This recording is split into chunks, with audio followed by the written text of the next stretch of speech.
Bien, el día de hoy vamos a tratar el tema, vamos a tratar de abordar una etapa de la historia antes de la independencia de los países andinos. Es una etapa que es menos conocida y que de hecho hoy los historiadores estamos buscando que se haga una relectura crítica sobre esta etapa. Esta etapa se denomina como la etapa de las patrias bobas. Y vamos a empezar con una pregunta el día de hoy.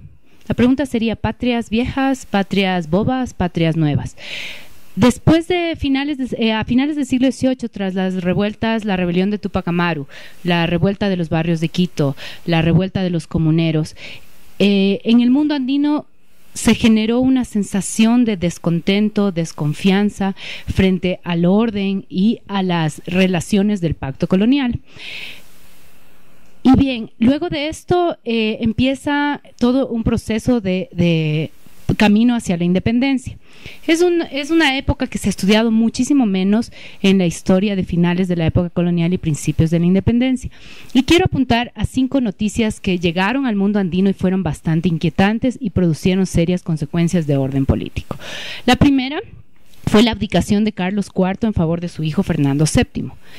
En medio de todo el proceso de reformas borbónicas, esta fue la noticia que empezó a levantar una sensación de inseguridad de las élites andinas frente al gobierno borbónico.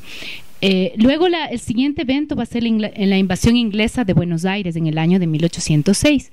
En el año de 1806 ingresan las tropas británicas a Buenos Aires y la ciudad de Buenos Aires y propiamente los patricios o las élites de la ciudad de Buenos Aires tienen que militarizarse para poder defenderse de esta invasión. Este es un evento internacional, pero de gran impacto por varias razones. Uno, los ingleses habían sido identificados desde 2 siglos atrás, desde la incursión de Francis Drake en 1579, como enemigos del Imperio Español, como piratas, como corsarios.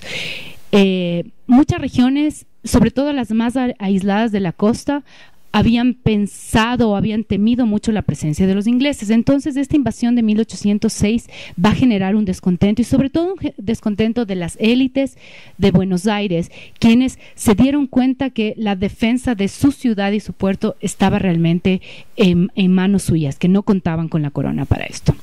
Luego la invasión napoleónica y el levantamiento del pueblo de Madrid en el año de 1808 es el siguiente evento internacional que va a generar más sensación de descontento y de intranquilidad en el mundo andino. La renuncia al trono de la familia real en Bayona fue como el golpe certero de que la monarquía había caído y el inicio de la formación de las juntas. ¿Qué sucede? Que debido a esta sensación o a estos eventos internacionales, las regiones andinas empiezan a pensar en su posibilidad de autogobernarse. Se empiezan a formar juntas y la formación de estas juntas o la idea de que por fin iban a tener una representación hizo que se abra esta caja de Pandora. ¿Por qué? Porque esto hizo que esa sensación de desconfianza, de ruptura del pacto colonial fuera exacerbada durante este periodo, más o menos desde 1806 hasta 1816 o hasta el 18, una época en la cual todas estas regiones empiezan a pensar en la posibilidad de autogobierno, de autorrepresentación. ¿Por qué la época de las patrias bobas?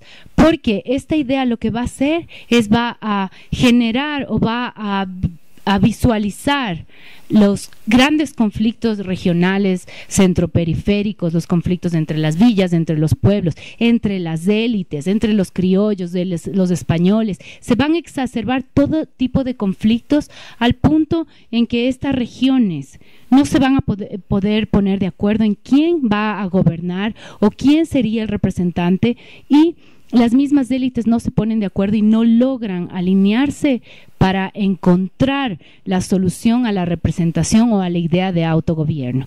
Entonces, este periodo antes del proceso de independencia. Fue denominado por el mismo Nariño como la época de la patria boba para el caso de Colombia. Pero pienso que si hacemos una relectura nos daríamos cuenta que en todos nuestros países andinos tuvimos una época de patrias bobas. ¿Cómo sería la transición hacia pensar en patrias nuevas, tal vez?